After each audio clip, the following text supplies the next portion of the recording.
Muy buenas, estamos otra vez con Hablando en Tico, les habla William Martínez Pomares y el día de hoy vamos a tocar el tema de la OCDE, la OCDE.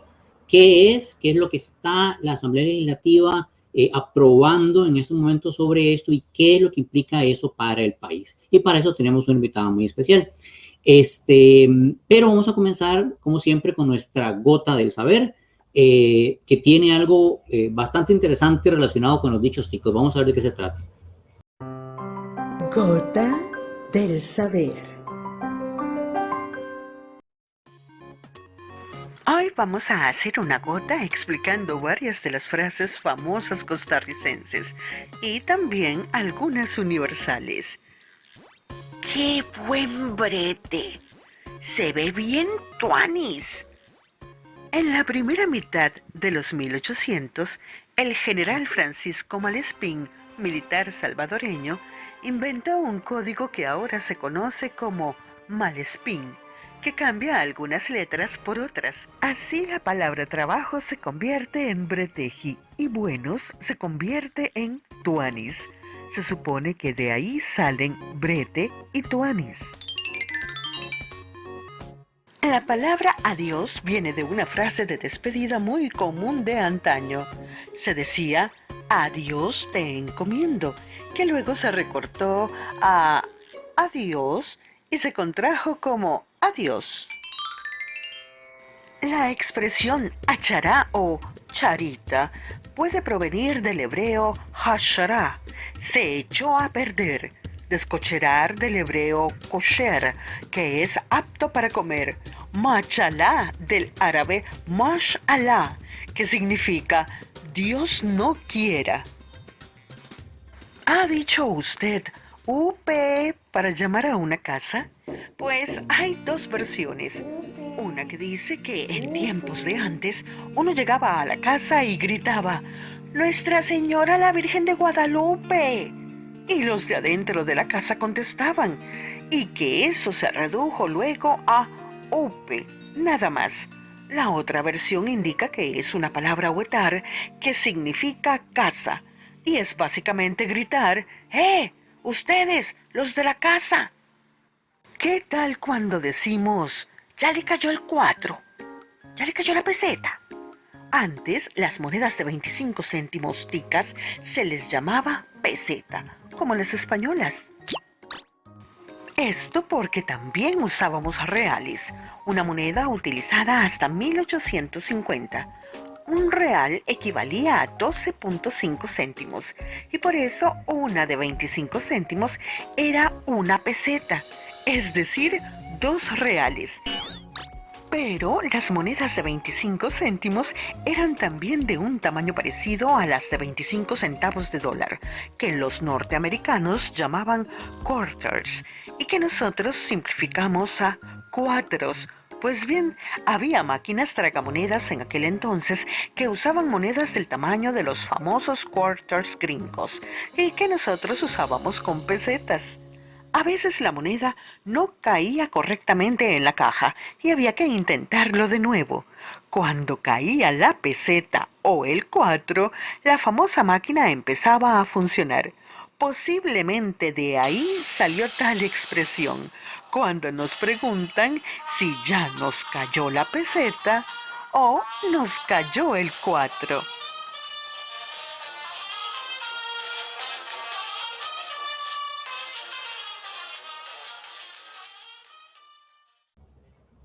Muy bien, entonces el tema de hoy es la OCDE y para eso hemos traído a la diputada Silvia Hernández, que es una de las que ha trabajado bastante en este proyecto y que nos va a ayudar a más o menos a entender de qué se trata y qué implica para el país. Entonces, traigámosla del Estado. Muy buenas, doña Silvia, ¿cómo ha estado? Hola, muy buenas noches. Muchísimas gracias por la invitación y un saludo muy especial a quienes otra vez nos vayan a acompañar. Gracias, William, por la oportunidad una vez más en este espacio de poder ampliar sobre mucha de la información que es también propia del quehacer legislativo, en este caso en mi rol como diputada de la República del Partido Liberación Nacional. Muy bien, muchas gracias por aceptar la invitación, doña Silvia. Y pues vayamos directamente al tema. En este caso estamos hablando de la OCDE, pero para poder hablar de la OCDE necesitamos saber de qué se trata, qué es la OCDE y qué queremos, por qué queremos entrar a este grupo de países. ¿Cuál sería la idea? Sí, en una tal vez retroalimentación muy resumida o muy rápida de lo que ha significado este proceso, yo quisiera iniciar señalando que pocas veces como país tenemos una política de Estado que trascienda administraciones. Y esto es fundamental para contextualizar qué ha significado este proceso de adhesión a la OCDE. Este proceso inició en el gobierno de doña Laura Chinchilla formalmente y continuó un impulso quizás mucho más tenue, pero continuó ese impulso en el gobierno de don Luis Guillermo Solís y ahora está pronto a culminar lo que es ese proceso de adhesión en el gobierno o en la administración Alvarado Quesada. Eso es una política de Estado que indistintamente del gobierno de turno ha continuado con un proceso para finalmente estar llegando a lo que se conoce como ese ingreso o esa adhesión a esta organización para la cooperación y desarrollo económico que es la OCDE. Ahora sí, ¿qué significa eso? ¿Qué le implica al país? Disculpa, tenía una presentación, ¿quiere que la haga ahora o usted me avisa? Bueno, podemos irla viendo si quieren muy rápidamente. Me parece, agréguela adelante. La siguiente, por favor. Les comentaba que tal vez en los pasos, don William, la siguiente, en este tema en este proceso de incorporación, esto es de alguna forma la ruta que ha seguido el país para ingresar a la OCDE, lo que yo les señalaba como esa política de Estado que ha trascendido a administraciones.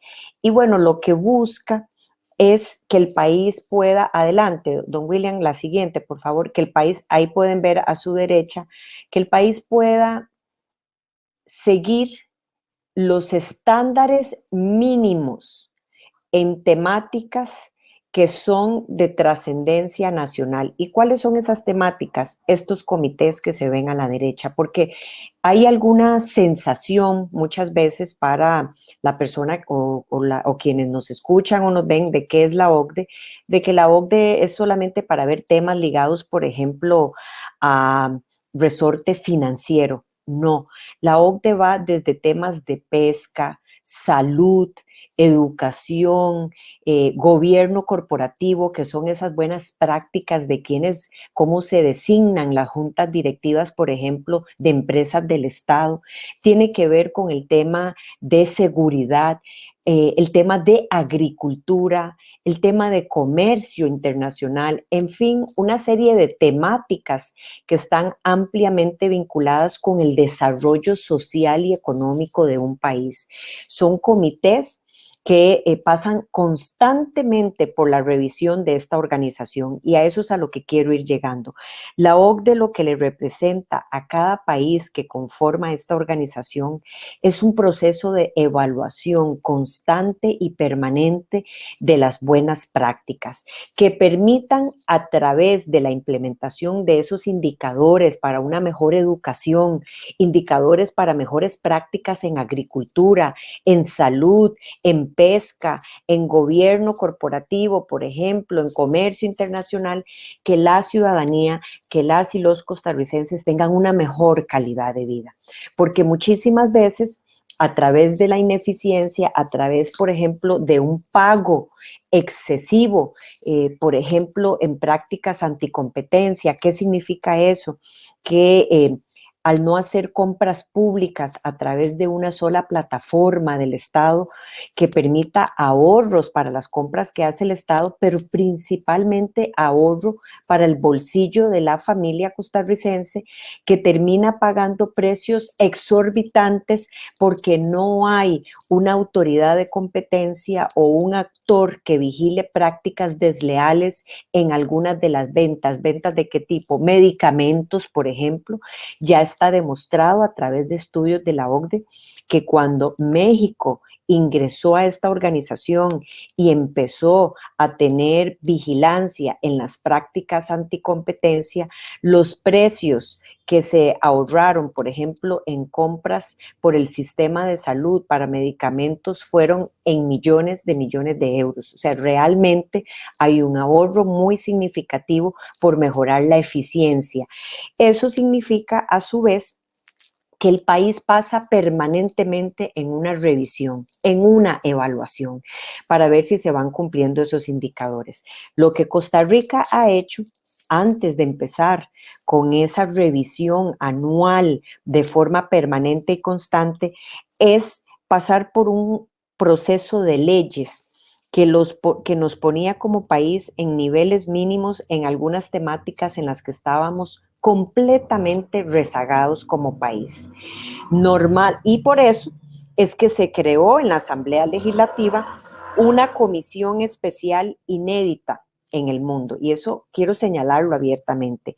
No ha existido en otro parlamento de otro país que haya ingresado a la OCDE y que se haya preparado para ingresar a la OCDE a través de las leyes, una comisión especial estrictamente para eso. Costa Rica sí lo hizo. Y eso es parte de la razón por la cual en un periodo muy corto de 16 meses, esta Asamblea Legislativa, con un grupo de 9 diputadas y diputados que conformamos esa comisión, logramos aprobar 14 leyes de enorme vinculación país para lograr este proceso de incorporación o de adhesión a la OCDE y que hoy nos tiene en las puertas más cercanas de convertirnos en ese país, tercer país de la región de América Latina, después de México y de Chile, perdón, el cuarto, porque México, Chile, Colombia y ahora Costa Rica, y el poder estar prácticamente siendo un miembro integral de esta organización. Estamos solamente pendientes del protocolo de adhesión y quizás si queremos ampliar sobre eso, don William, con muchísimo gusto, de qué sigue ahora después de este proceso que llevamos hacia adelante, ¿verdad? ¿De qué es ese protocolo de adhesión?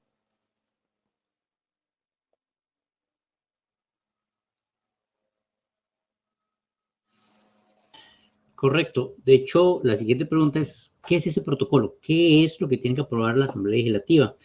La pregunta es, ¿qué son? ¿Más impuestos? ¿Cambios en la legislación tendiente a cambiar nuestras estructuras, la manera de trabajar? ¿De qué se trata el protocolo? No, para nada. El protocolo es simple y sencillamente un documento formal que establece como país el mecanismo de gobernanza. ¿Qué significa eso?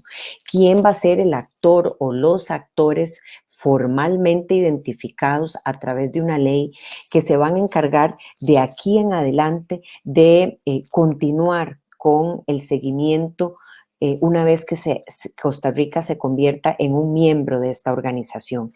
Eso significa, por ejemplo, cuál es el rol que va a tener la Cancillería, cuál es el rol que va a tener el Ministerio de Comercio Exterior en todo este proceso, cómo se estarían quiénes conformarían los comités para cada uno de esos temas que yo les señalaba, el comité, por ejemplo, de químicos, de asuntos fiscales, de competencia, comité ambiental, comité educativo, de agricultura, de salud, etcétera, etcétera, para que el país pueda ir midiendo la eficiencia a través de esos comités. Y eso tiene que tener un rol.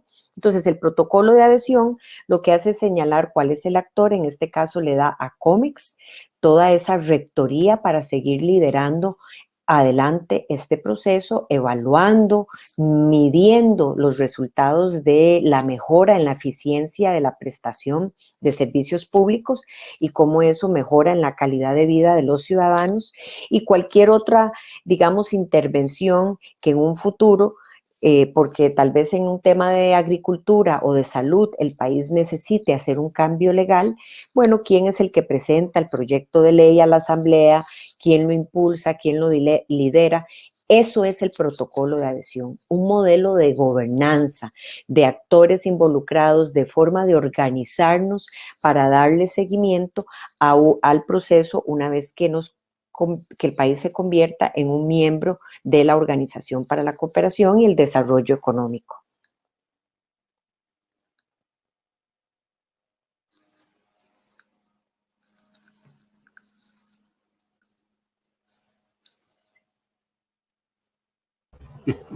Perdón otra vez, siempre me pasa, es que no voy a terminar con todos los programas y nunca voy a hacer un programa sin que me falle el micrófono. Ok, eso entonces es un primer paso, pero no es de ahí el fin, o sea, requiere de mucho más trabajo, haría falta mucho más trabajo. Estaba revisando, perdón que le quité la presentación, no pero se estaba revisando preocupe. la presentación, por ejemplo, esta que me dice retos, acciones legislativas complementarias, en particular en la contratación pública, existe entonces una serie de cosas adicionales que tenemos que hacer para lograr estar a un nivel competitivo o al menos dentro de, podríamos decir, las reglas que nos pide la OCDE. Es así, el OCDE nos va a pedir mejoren en tales y tales cosas y tenemos que hacerlo. Lo que el país acaba de realizar a través de estas leyes que aprobó, a través de un proceso de diferentes administraciones, fue ponernos en los estándares mínimos de algunos temas cruciales. Eso no significa para nada que Costa Rica alcanzó los niveles de eficiencia deseados en prestaciones de servicio, por ejemplo, en contratación pública. Entonces, hay una serie de retos que la propia organización ya le identificó al país a través de evaluaciones que hace, a través de estudios formales que se desarrollan y que se comparan con la experiencia de las mejores prácticas de otros países. El tema de la contratación pública, el tema del empleo público, son retos que la OCDE ha señalado como acciones pendientes que son complementarias al proceso de adhesión. Ahí nada más quiero decir en unos segundos adicionales qué significa eso, acciones complementarias. Lo que hicimos a través de la Asamblea Legislativa, insisto, fueron los procesos mínimos para ingresar, pero ahora hay una serie de acciones que el país tiene que seguir realizando en otros ámbitos que quizás no estamos mal, pero que necesitamos mejorar para elevar nuestra competitividad, para mejorar la prestación del servicio a la ciudadanía y que repercute, insisto, en una mejor calidad de vida, en una mejor forma de vivir como país. La contratación pública es uno de ellos y ahí lo que la OCDE ha recomendado es tener todas las entidades públicas en un solo portal o en un solo sistema de compras públicas. Eso le va a implicar ahorros enormes al Estado costarricense.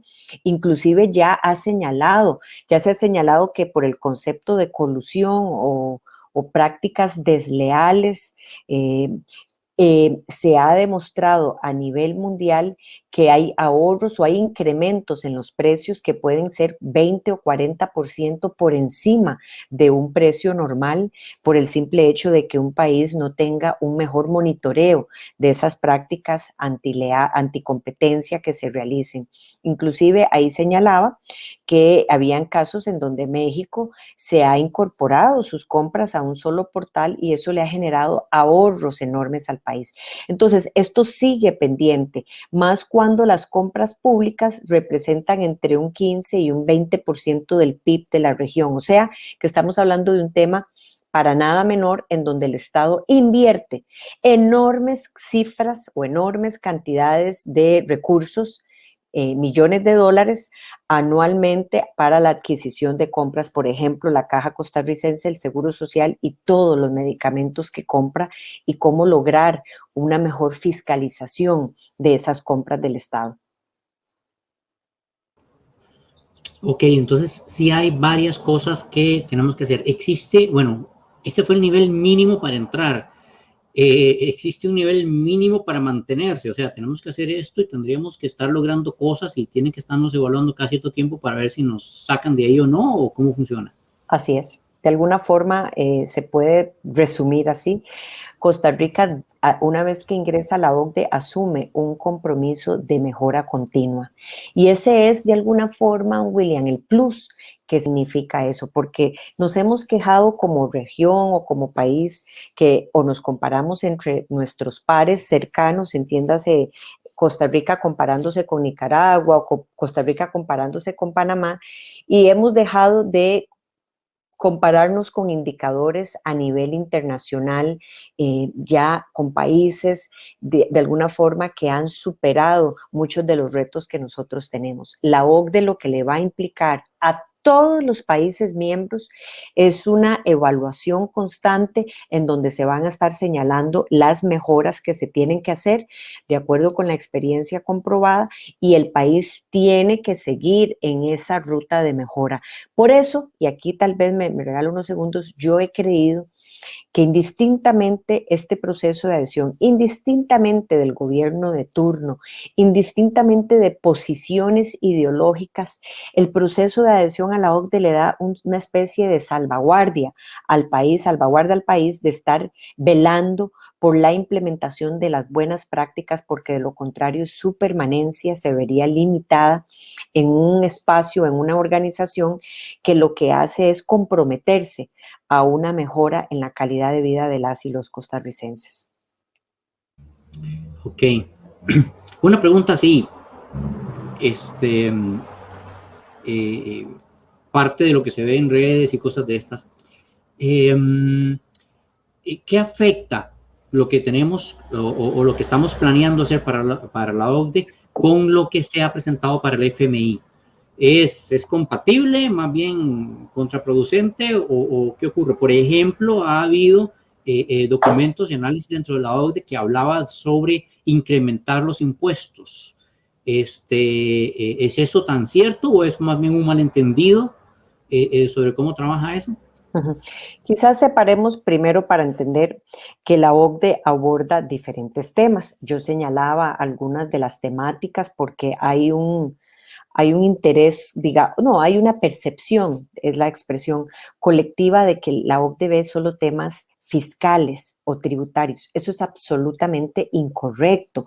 La OCDE ve, por ejemplo, prácticas desleales en la comercialización de productos, por ejemplo, el ingreso o lo que hizo Costa Rica a la hora de frenar la venta del aguacate mexicano tipo Hass, y lo que eso le ha implicado en el costo que ha tenido que pagar la familia costarricense cuando adquiere un aguacate, mucho más elevado que probablemente el que usted compraría en un precio menor cuando hay libre competencia y la persona puede escoger de toda la variedad de aguacates cuál es el que quiere comprar y cuál le cuesta más barato a su bolsillo, inclusive, no solamente un tema de calidad.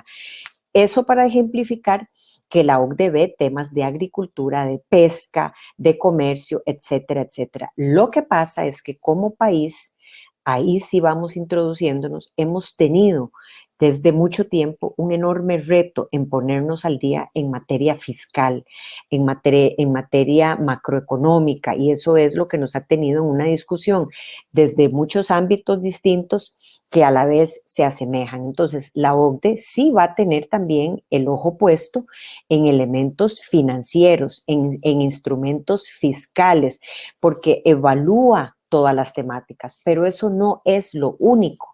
Entonces, cuando se trata de ver un acuerdo con el Fondo Monetario Internacional, ciertamente habrán temas o podría existir la posibilidad de que muchos de esos temas se acojan inclusive en el marco de algunas de las recomendaciones que ha hecho la OCDE. ¿Qué ha hecho la OCDE en esas recomendaciones que tiene el acuerdo con el Fondo Monetario? El tema de empleo público, sin duda alguna. La OCDE no ha identificado de forma reciente, sino de mucho tiempo para atrás, cuando el país inició este proceso, años atrás, que hay una enorme disparidad en el pago o en la remuneración del sector público, pero que además hay enormes erogaciones o gastos para el pago de salarios que no siempre, y hago esa aclaración, que no siempre están compatibles con una eficiencia en la prestación de ese servicio, y que eso hay que revisarlo para que haya una mejor digamos, asignación del gasto público para pagar salarios, remuneraciones, pero al mismo tiempo una compensación acorde a tener una prestación de servicios públicos de calidad, porque esto no se trata de más bien hacer de la función pública un espacio mal remunerado o de malos funcionarios. No, la OCDE quiere que también la prestación de servicios se dé con calidad, que las instituciones ojalá se vuelvan como laboratorios de investigación, en donde hayan mejores procesos de innovación para prestarle servicios públicos a los costarricenses, como a través de una ventanilla única del Estado, en donde el costarricense pueda llegar ahí, la persona que quiera abrir un negocio y tenga tiempos de apertura de ese negocio mucho más reducidos, en donde los trámites estén simplificados en una sola ventanilla, o sea, que yo no tenga que ir de institución en institución recogiendo la certificación del registro nacional, otra del CETENA, etcétera, etcétera, de la caja por otro lado, y que más bien el Estado haga una prestación de esos servicios a través de una plataforma única, interconectada y de forma permanente actualizada. Eso lo va a seguir impulsando la OCDE, indistintamente de que el país camine con otros esfuerzos estrictamente vinculados en una temática particular, como es en este caso el tema fiscal, y como es y eventualmente continuará siendo, por ejemplo, el tema de educación.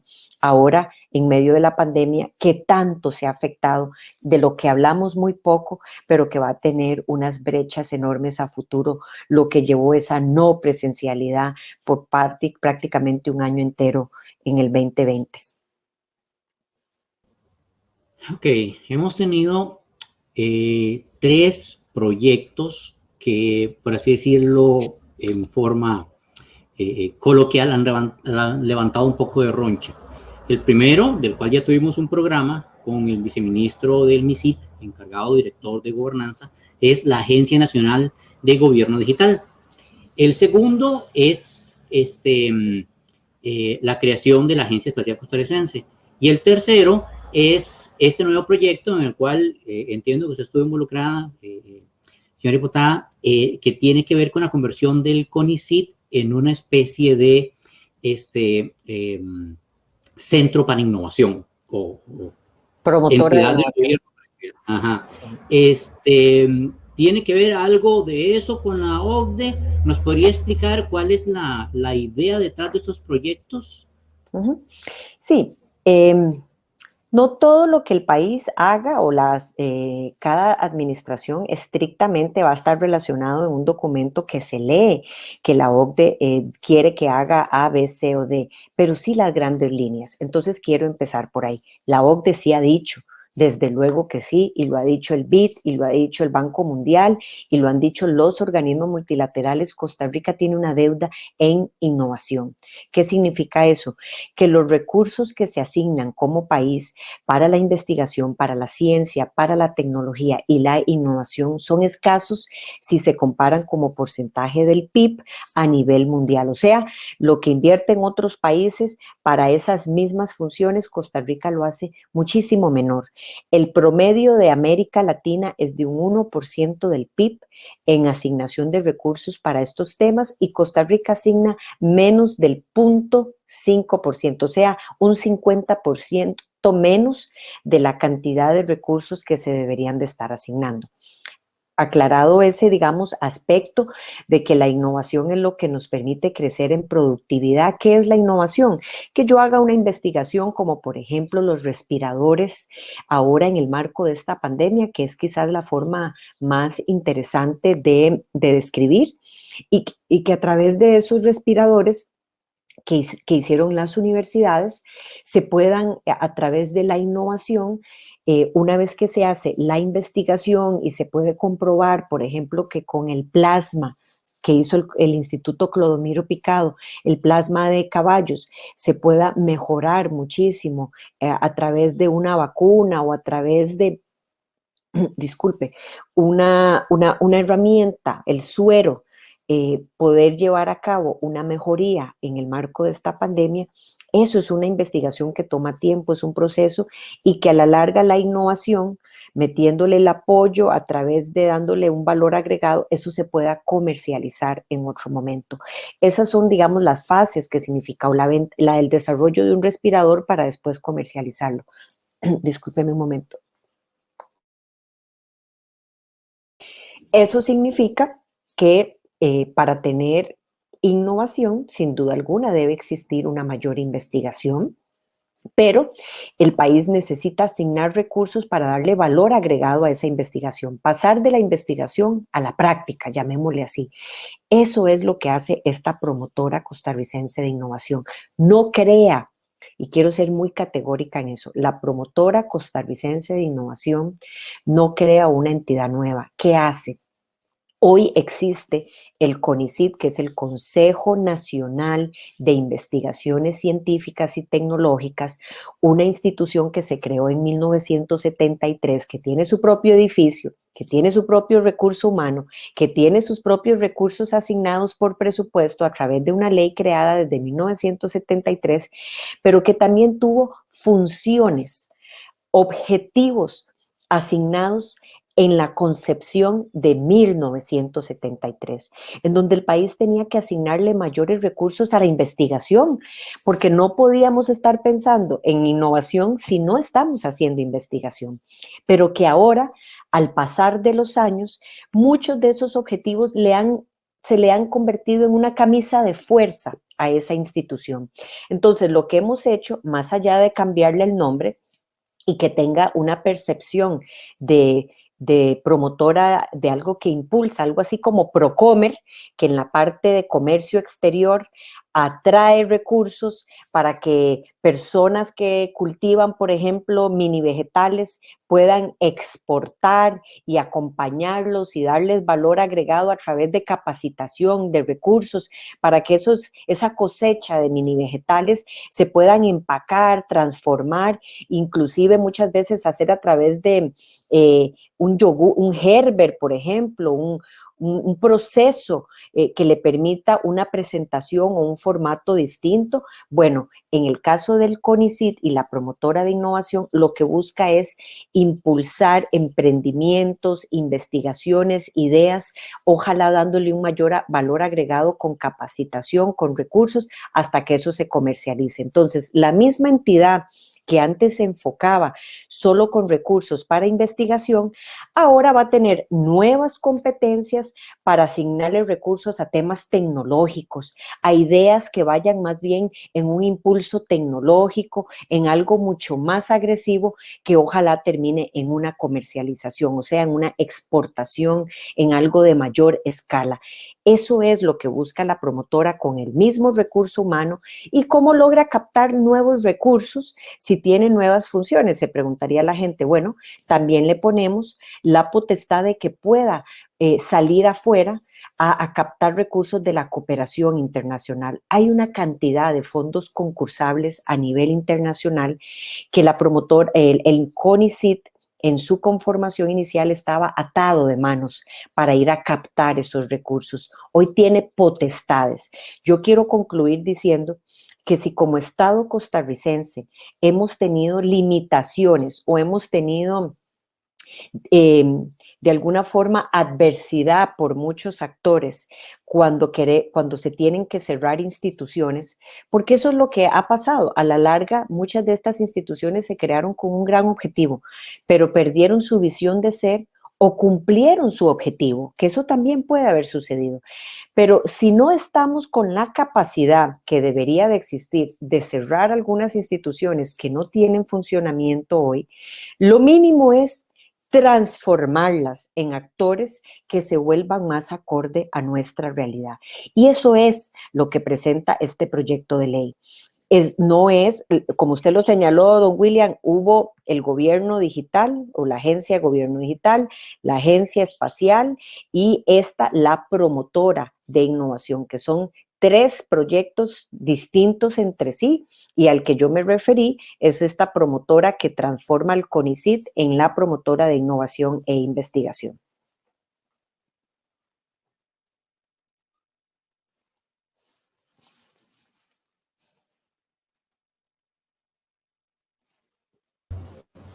Disculpas por este famoso micrófono. Muchas gracias. De hecho, una de las cosas que más rechaza el tico dentro de, digamos, redes y lo que uno comparte y lo que uno le dicen es justamente el gasto. Usted ha explicado entonces de que sí hay un plan para que esto, o al menos esta última, la de la promotora, no vaya a sacarle dinero a los impuestos, porque la gente lo que dice es, me van a cobrar más impuestos para meter la promotora, ¿verdad? No, pero no.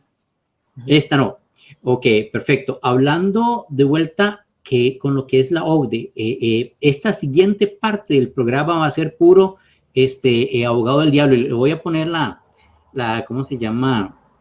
La transición, porque vamos a hablar ahora de abogado del diablo. Voy a preparar. El abogado del diablo. De las primeras cosas que nos hablan es del costo. Y bueno, de ahí, la OCDE no es de gratis, o sea, no estamos entrando de gratis. De hecho, ha ocurrido también en otras áreas, por ejemplo, en el área cultural, si nosotros queremos participar en los festivales internacionales de cine, tenemos que pagar una membresía y una cuota, ¿verdad?, a los organizadores de esos festivales. ¿Qué pasa con la OCDE? También tenemos que pagar una cuota mensual. ¿Y de cuánto es eso? ¿Y cuál es el beneficio, costo-beneficio de pagar esa cuota mensual? Sí, la analogía que usted acaba de hacer es muy, muy importante. La prestación de cualquier servicio público no es gratis. Empecemos con uno que está generalizado como una gran aceptación, que es la educación pública. Pero detrás de la educación pública, aunque lleva esa connotación de pública, lleva enorme asignación de recursos, un 8% del PIB, de una inversión enorme que Costa Rica asigna para pagar salarios, para infraestructura de escuelas, para poder tener comedores escolares, para poder tener acceso a agua potable, electricidad, etcétera, etcétera, etcétera. El proceso de la OCDE sí significa erogación de recursos importantes. ¿Cuáles? Bueno, cada uno de estos estudios que se van a hacer para que se pueda revisar cuál es el estado, digamos, de deficiencia que tiene el país en alguna temática, va a tener un costo. ¿Cuál es, digamos, entonces el contrapeso que significa eso? El estudio o la membresía que anualmente se tenga que pagar para poder tener esa revisión de diferentes estudios va a ser siempre, siempre excesivamente menor a los costos que como país hoy pagamos ante la ineficiencia, ante la burocracia y ante la prestación de servicios que no se acogen a elementos de calidad. Entonces, no voy a negar que no hay un costo implícito, que ese costo dependerá y está asociado de los estudios que se hagan, de las revisiones que se hagan, pero además detrás de todo eso está la construcción de las leyes. Las leyes son costosísimas. El proceso de construcción de una ley, no solamente la fabricación en su papel, la asignación de ir a una comisión, de tener personas en una comisión revisando, de pagar un equipo administrativo para poder llevar adelante el desarrollo de una ley es costosísimo.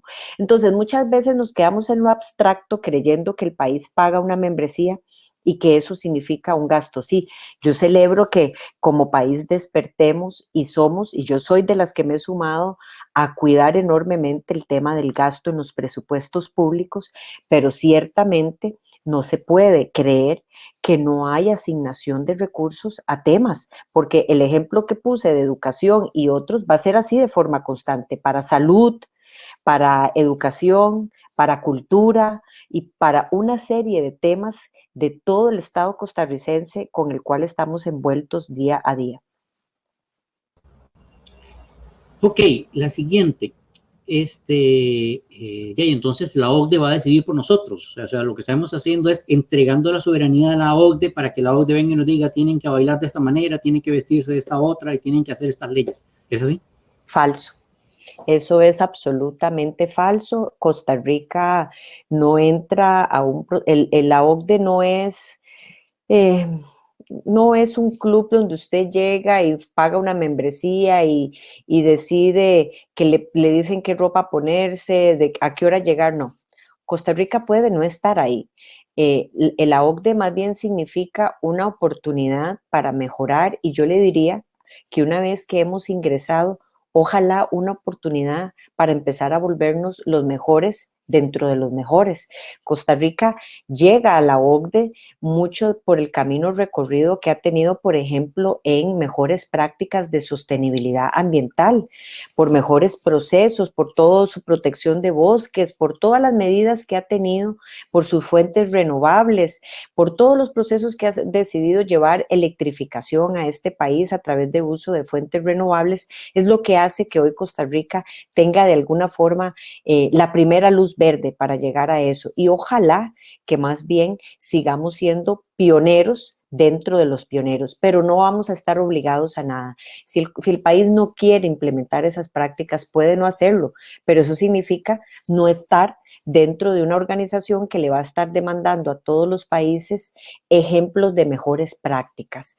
¿Por qué? Porque el enfoque de la OCDE no es impuestos. El enfoque de la OCDE no es el cobro de una membresía. El enfoque de la OCDE es la mejor calidad de vida para los países que forman parte de esa organización. Y la calidad de vida pasa muchas veces por ver el costo de las tarifas eléctricas, por ver si una institución es ineficiente, por ver los monopolios del Estado, por ver instituciones como Recope, por ver instituciones como Habdeba, por ver problemas de financiamiento que tenga el ICE y cómo eso repercute en los precios que terminan pagando industria, empresas y familias. Muy bien, pero entonces la OCDE lo que nos va a decir es hagan esto mejor, hagan esto mejor, hagan esto mejor, pero ahí, para eso yo le pago al presidente y le pago a los diputados, ellos deberían hacerlo. ¿Por qué necesito pagarle también a la OCDE para que nos venga a decir lo que ya el presidente y diputado debieran estar haciendo bien? Sí, hace digamos que 3 cosas en esa línea. La lectura que usted hace de si ya sabemos lo que hay que hacer, ¿para qué esperamos que otros nos digan? No es cierto, porque muchas veces sabemos que hay un problema, pero no tenemos claro cuál es el camino para seguirlo.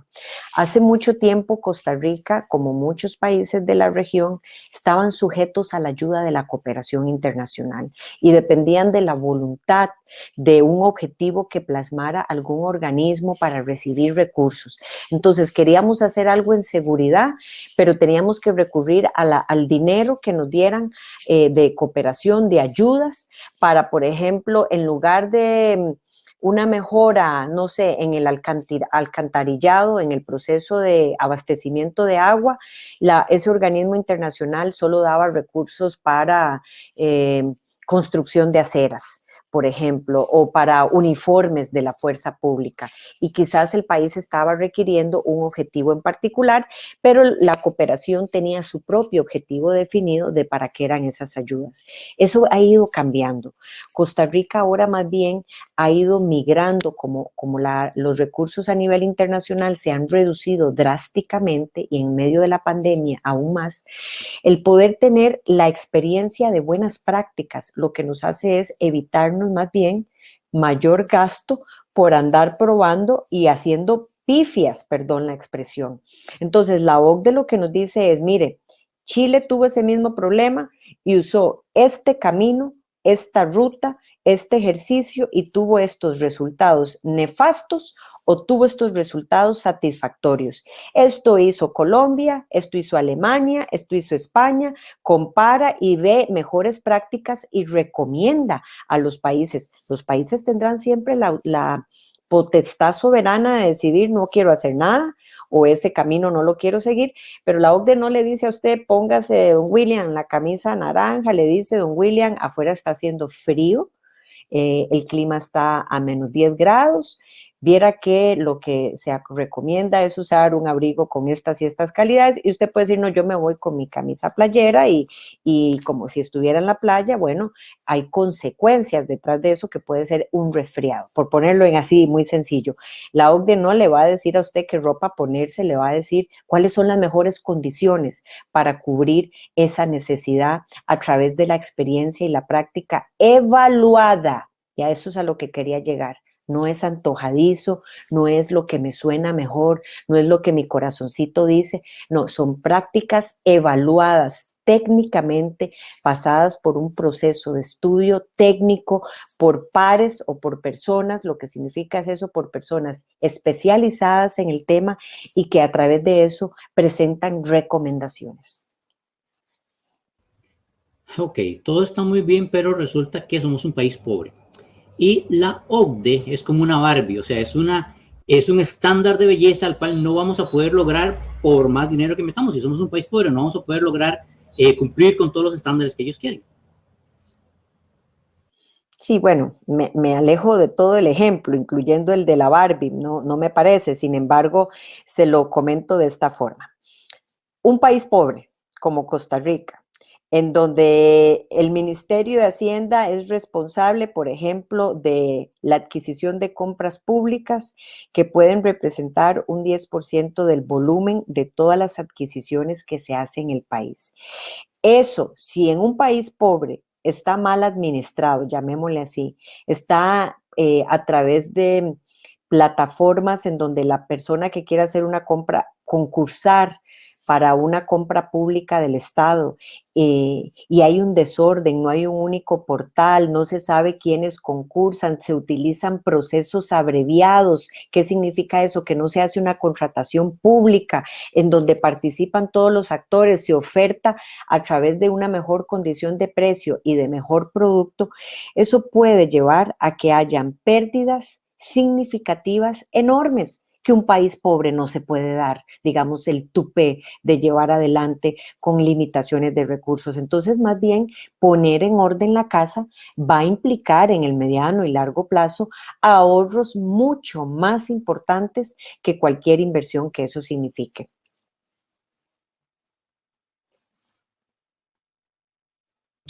Muy bien.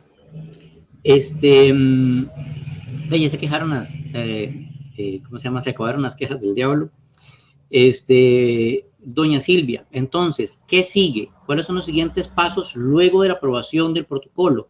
¿Qué cree usted o ve urgente dentro de los cambios que se tienen que hacer para comenzar entonces a tomar en cuenta todas estas recomendaciones y mejorar el país? Sí.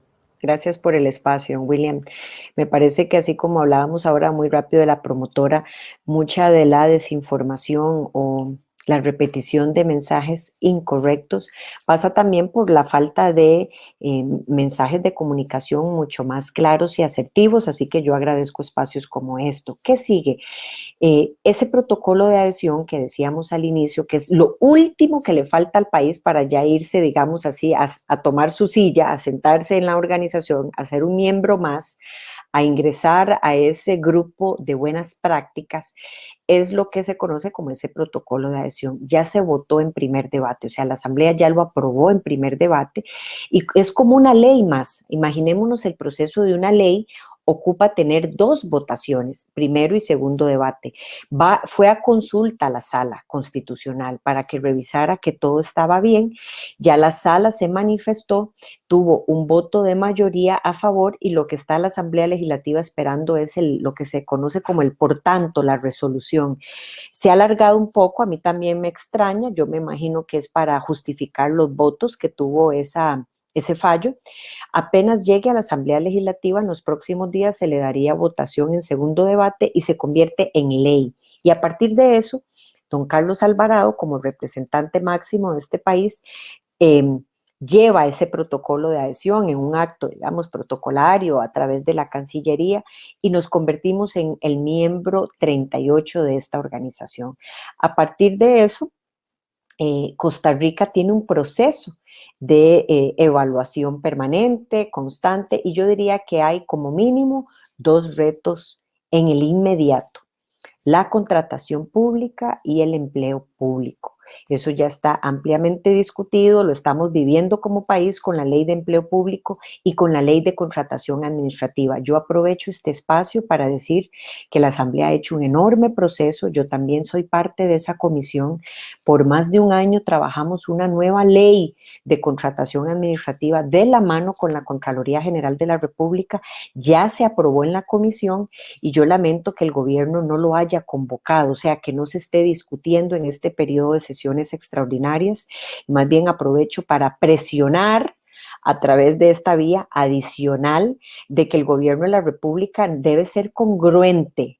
No puede llevar al país a un proceso de adhesión con la OCDE, no puede venderle al costarricense que esto significa una mejor calidad de vida si no está siguiendo adelante con los procesos que eso implica. Hay muchos pendientes, contratación administrativa es uno de ellos, y de todas las leyes que la Asamblea aprobó, hay reglamentos que implementar, hay cosas que poner en marcha que están todavía en pausa por parte de ese gobierno. Eso sí se llama engañar.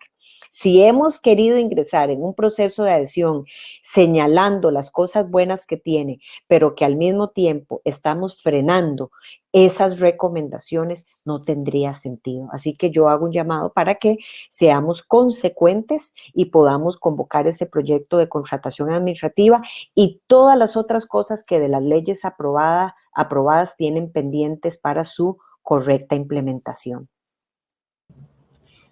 Muy bien. ¿Tenemos algún tipo de plazo? Por ejemplo, si no se convocan o no se aprueban las leyes o las mejoras, en algún momento nos puede decir la OCDE, muy bien, bienvenidos, pero ya vayan tomando la salida porque no cumplen las expectativas. Sí hay plazos, claro que sí. Hay lo que se conoce como comités de evaluación que se hacen en algunos temas cada 6 meses, en otros temas cada año y en otros temas cada periodo más largo, 2 años, por ejemplo. Sí hay plazos.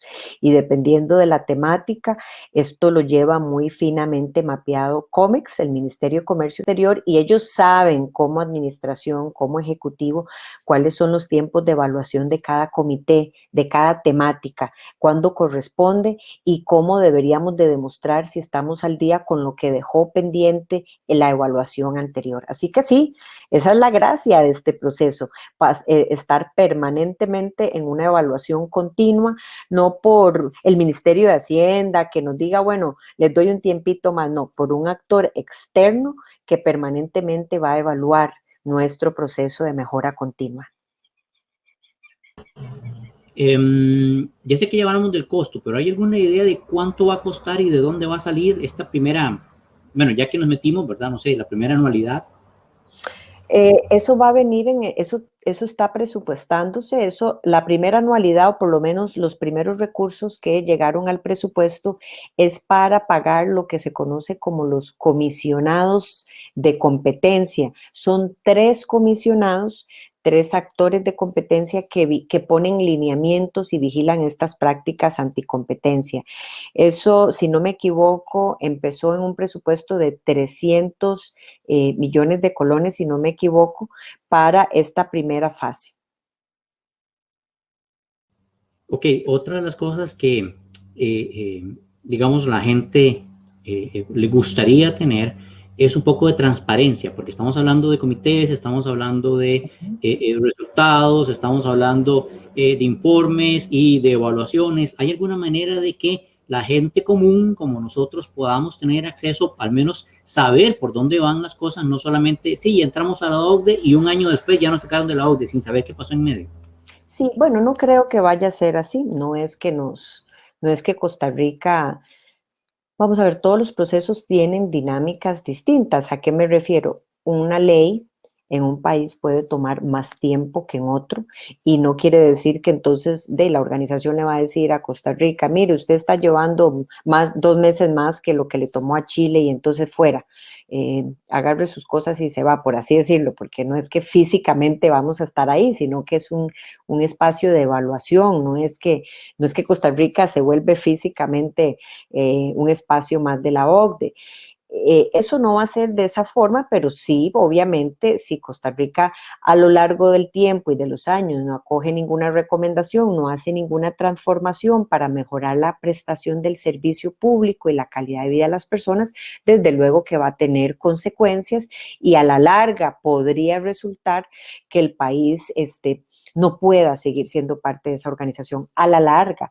Sin embargo, esa no es la gracia. Hay un compromiso moral, internacional, pero sobre todo interno con las y los costarricenses de que el proceso de adhesión a la OCDE representa una mejora en la calidad de vida. Yo sigo haciendo énfasis en eso. Y esa mejora en la calidad de vida, usted no la puede vender en un puro discurso, tiene que verse en acciones, en resultados, en trámites mucho más simples, en tarifas eléctricas mucho más favorables, en instituciones que de alguna forma son, por ejemplo, empresas del Estado que no le representan más bien una presión, un gasto enorme al presupuesto nacional, recursos para salud y educación que repercuten en calidad o en mejores indicadores, disculpen, en mejores indicadores. Eso significa que ciertamente hay que estar constantemente evaluándose. Ok, perfecto. Me hizo falta algo en la respuesta. En particular, la parte de la transparencia, porque una de las cosas que sí se ha venido hablando es gobierno de datos abiertos, ¿verdad? Gobierno abierto, y hay comisión, hay decreto, pero no se ha logrado, o sea, no se ha logrado que se cumplan los objetivos, no se ha logrado que leyes o decretos que se necesitan sean creados para poder tener eso, y parte de, supongo yo, de la eficiencia del Estado tiene que ver con la transparencia con la que el Estado pueda, la transparencia que el Estado pueda ofrecer a la ciudadanía diciendo estamos haciendo esto, estamos haciéndolo así, y la retroalimentación que la ciudadanía pueda darle. Todo eso tiene que ver con gobierno abierto, con gobierno de datos abiertos y con transparencia estatal. Hacen falta porque he tenido contacto con los grupos que están detrás de eso y me dicen, no, el gobierno no está cumpliendo. Tendremos dentro de la OCDE algo que nos diga, mire, gobierno, póngase las pilas y sea más abierto y, dé datos más transparentes. Absolutamente, el tema de la transparencia y ese enfoque, perdón, quizás no entendí ese abordaje, sin duda alguna es uno de los ejes vitales, es parte de esa gobernanza pública y de los mecanismos que tengamos para informar mejor sobre el servicio que presta una institución, pero sobre todo los mecanismos o herramientas que utiliza para esa prestación de servicios. Por ejemplo, el pago de los salarios que están relacionados con esa prestación de servicios de una institución, de una universidad, de un gobierno local, de cualquiera de estos actores que conforman el engranaje costarricense, y esa transparencia de datos significa poder rendir cuentas que para esa prestación de servicios tengo o utilicé estos recursos con esta cantidad de funcionarios. Por ejemplo, un ejemplo que tanto le molesta al costarricense y que siempre tiene, perdón la expresión, como ese tufillo de otra vez una consultoría más. Bueno, si se hace, por ejemplo, en obras públicas, en infraestructura, alguna consultoría que se pueda evidenciar eso, porque muchas veces detrás de esas enormes consultorías hay algunas que tienen una justificación muy fuerte, muy importante, que es, por ejemplo, auditorías. Si yo hice una carretera que me costó N cantidad de millones de dólares, lo mínimo y sensato, inclusive en la transparencia, es poder hacer una auditoría de cómo se usaron esos recursos, a quiénes se asignaron, si fue congruente con la cantidad de kilómetros que se contrataron, por ejemplo, si eso llevaba cunetas o no, entradas o no, y ese tipo de auditorías no podríamos nunca satanizar, que son necesarias para evaluar el uso de esos recursos públicos. Eso es parte de esa transparencia y que ese acceso de información fluya y llegue fácil a la ciudadanía. Completamente de acuerdo. Y hay una deuda en eso por parte de muchas instituciones, hasta en la forma de que ponen su información en las páginas web de las propias instituciones, que son muy complejas, ni siquiera amigables, para que de formatos muy sencillos se pueda acceder de forma transparente a esa información. Bueno, ese punto es importantísimo y es uno de los que más he peleado, ¿verdad? La parte de la información, el acceso, el consumo, la presentación, etc. Se nos ha acabado el tiempo. Mil gracias, ha sido no hemos ido incluso mucho más detalle, pero el tema es bastante amplio y bastante interesante como para seguirlo trabajando. Muchas gracias, doña Silvia. Pues es un tema del cual podremos, conforme pase el tiempo, ir viendo a ver cuáles van a ser esas mejoras que vamos a obtener como país. Ojalá que sean muchas y ojalá que podamos enderezar un poco la barca. Muchas gracias por haber participado en el programa de hoy. Y disculpen los bellas. Doña Silvia, últimas palabras. No, muchísimas gracias, a la orden, y desde luego esto es un tema muy importante, que entre más fácil y más continuo llevemos un mensaje amigable a todos los espacios posibles, mejor recepción y entendimiento va a tener, y ojalá hasta un mejor uso de lo que significa este proceso de adhesión a la OCDE. Okay, muchas gracias. Entonces, gracias también a todos los que nos están viendo. Gracias por todos sus comentarios y nos vemos entonces para la próxima. Muchas gracias, doña Silvia. Buenas noches. Hasta luego. Muchísimas gracias. Hasta luego.